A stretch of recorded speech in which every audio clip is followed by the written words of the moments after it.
di bawah pimpinan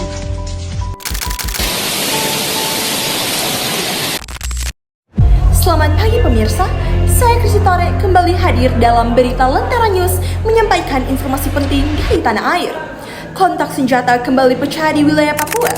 Kelompok kriminal bersenjata atau KKB kembali menyerang pos keamanan Brimob pada hari ini. Kejadian ini terjadi di wilayah Kabupaten Intan Jaya, Papua Tengah. Menurut informasi yang kami terima, baku tembak terjadi secara tiba-tiba saat personel Brimob tengah melakukan patroli rutin. Kelompok bersenjata menyerang dari arah perbukitan, menyebabkan situasi di sekitar pos berubah menjadi mencekam. Suara tembakan terdengar saling bersahutan. Warga sekitar dilaporkan panik dan berusaha menyelamatkan diri. Sementara itu, aparat terus melakukan pengejaran terhadap kelompok penyerang. Pemirsa sekalian, untuk mengetahui kondisi terkini, kita akan segera terhubung bagi rekan kami Esther yang berada di lokasi kejadian saat ini. Halo Esther, bagaimana kondisi di sana saat ini?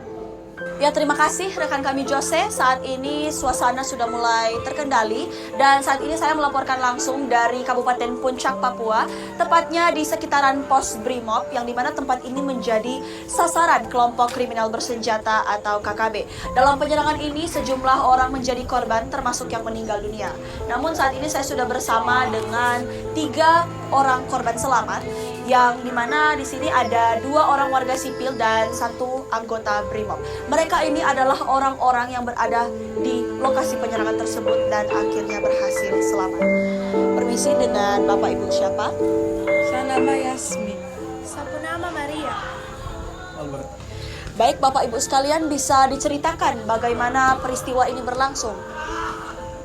Waktu itu keberadaan Sabar pulang dari kios Kampung Sa.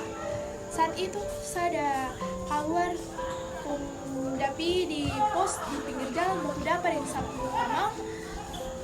Tiba-tiba saya yang sapu tamang dan dengan ledakan keras. Awalnya saya yang sapu tamang kira itu latihan, ternyata serangan dari Dora.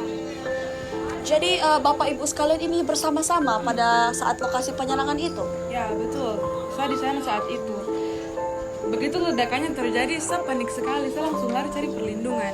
Sering sapu tamang, mendengar tuh suara tembakan terus menerus. Sering sapu tamang, so bingung mau bagaimana. Untung ini orang udah selamat.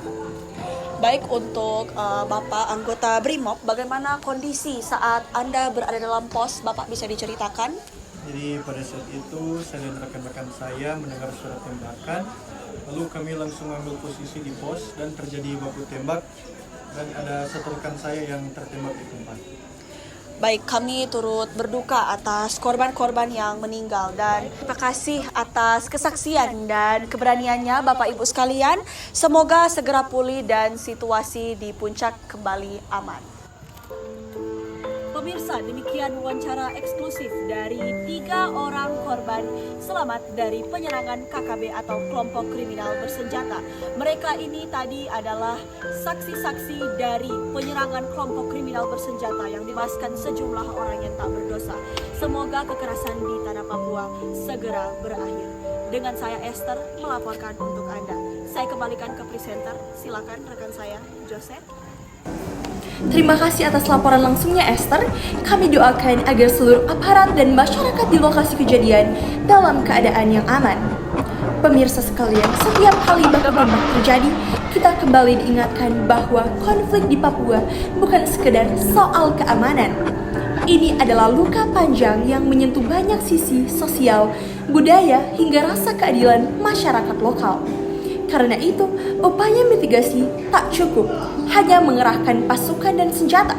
Yang jauh lebih penting adalah membangun kepercayaan dan menghadirkan negara secara nyata. Bukan hanya dalam bentuk aparat, tetapi juga dalam wujud perhatian dan keberpihakan yang tulus.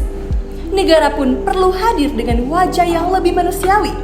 Melalui pendidikan yang merata, layanan kesehatan yang layak, serta akses ekonomi yang adil, semua itu akan mengikis akar ketidakpuasan yang selama ini menjadi bara dalam sekam. Dialog dengan para tokoh adat dan gereja lokal juga menjadi kunci penting untuk membuka ruang damai dan rekonsiliasi. Papua adalah bagian dari Indonesia, dan perdamaian sejatinya bukan hanya tugas aparat, tetapi tanggung jawab untuk kita semua sebagai satu bangsa yang bersama. Demikian laporan kami pagi hari ini. Terus ikuti perkembangan berita selanjutnya hanya di Berita Lentera News. Saya Kristore, terima kasih atas perhatian Anda dan semoga Indonesia senantiasa damai.